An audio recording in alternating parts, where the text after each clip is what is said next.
नमस्ते। मैं हूं सुरेश कुमार एकलवे और आप देख रहे हैं हिंदुस्तान न्यूज एंड टिप्स।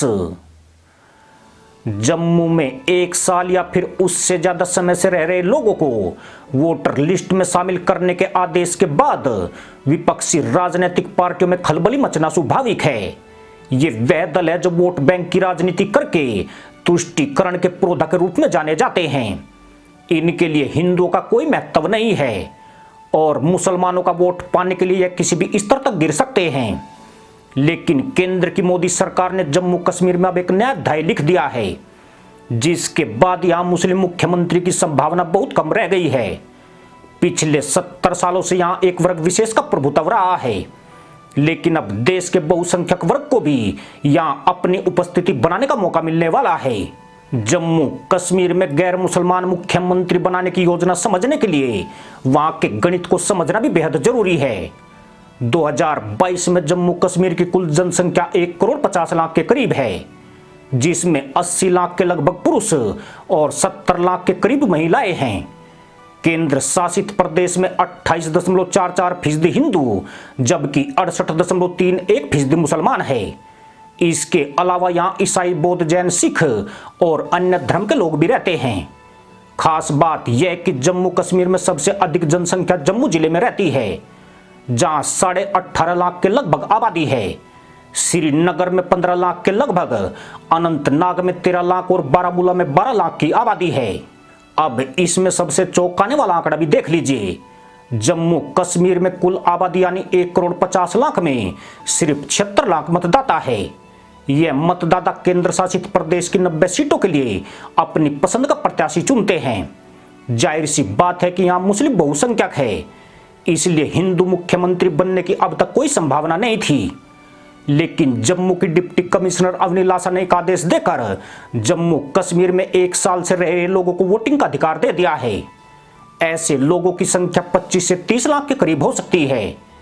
इनमें देश के बाकी हिस्सों से जम्मू कश्मीर में गए मजदूर, प्राइवेट कर्मचारी, व्यापारी, दुकानदार और सुरक्षा कर्मी भी शामिल है। कश्मीर में ऐसे लाखों सुरक्षा कर्मी मौजूद है जो कई सालों से यहां पर तैनात है। इस फैसले के बाद उन्हें भी वोटिंग का अधिकार मिल गया है और अब वे भी अपनी पसंद का विधायक, पार्षद और सांसद चुन सकेंगे। सीधी सी बात है कि जम्मू कश्मीर में जिन 25 लाख वोटर्स को शामिल किया जाना है, उसमें बड़ी तादाद गैर मुस्लिम की है। इसका मतलब यह हुआ कि यह फैसला सत्ता का गणित बदलने के लिए खासे मायने रखता है। इसके साथ ही परिश्रम के बाद बढ़ी और आरक्षित सीटें भी चुनाव में खासा असर डाल सकती है।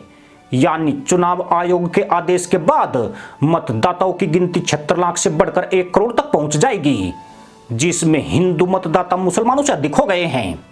जम्मू कश्मीर में वोट डालने को लेकर बदले नियम के बाद पीपुल्स डेमोक्रेटिक पार्टी की अध्यक्ष महबूबा मुफ्ती और नेशनल कॉन्फ्रेंस के अध्यक्ष फारूक अब्दुल्ला को मिर्ची लग गई है। यह दोनों पार्टियां लंबे वक्त से जम्मू कश्मीर में शासन करती आई है और इनके शासनकाल में यहां मुस्लिम आतंकवाद की जड़ें गहरी हुई है।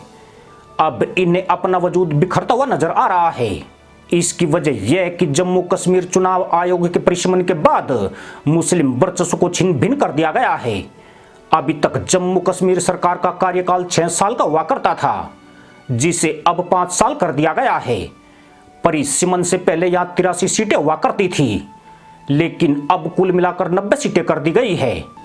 90 सीटों की बात करें तो इनमें कश्मीर की 47 और जम्मू की 43 सीटें हैं, पर इसमें 2 सीटें कश्मीरी पंडितों के लिए रिजर्व रखी गई है। वहीं SC ST कोटे के लिए 9 सीटों को रिजर्व रखा गया है। यानी इन 11 सीटों पर कम से कम 8 गैर मुस्लिम उम्मीदवारों के जीतने की पूरी संभावना है। यही कारण है कि 25 लाख गैर कश्मीरी वोटर जुड़ने से घाटी में लंबे समय से राज करती चली आ रही पार्टियां बिलबिला गई है। माना जा रहा है कि केंद्र सरकार तब तक J&K में चुनाव का ऐलान नहीं करेगी जबकि यहां पर जनसांख्यिकी संतुलन बराबरी पर नहीं आ जाता है। इसके लिए 25 लाख वोटर को नई वोटर लिस्ट में जोड़ने से यह गणित पूरी तरह बदल जाएगा। अगर इस मुद्दे पर ज्यादा नौटंकी नहीं हुई तो संभव है कि अगले साल जम्मू कश्मीर में चुनाव की रणभेरी बच सकती है। हालांकि विपक्षी पार्टियों ने तंज कसा है कि भारतीय जनता पार्टी को वोटों के लिए बाहर से आयात करना पड़ रहा है। लेकिन यही दल भूल रहे हैं कि इन्होंने अपनी बेटियों को पाकिस्तानियों को देकर उन्हें घर जमाई बनाया था, जिन्हें जम्मू कश्मीर सरकार में हर सुविधा दी गई थी। 25 लाख लोग तो फिर भी भारत के नागरिक हैं, जबकि उन्होंने जिसे वोटर बनाया था वो तो भारत की पैदाइश भी नहीं थी। पर इन्हें असली मलाल सत्ता की मलाई जाने का हो रहा है, जिसके लिए अब छाती पीटने के अलावा इनके पास कोई विकल्प नहीं है। इसी के साथ अनुमति दोस्तों, जय जवान जय किसान जय हिंद वंदे मातरम।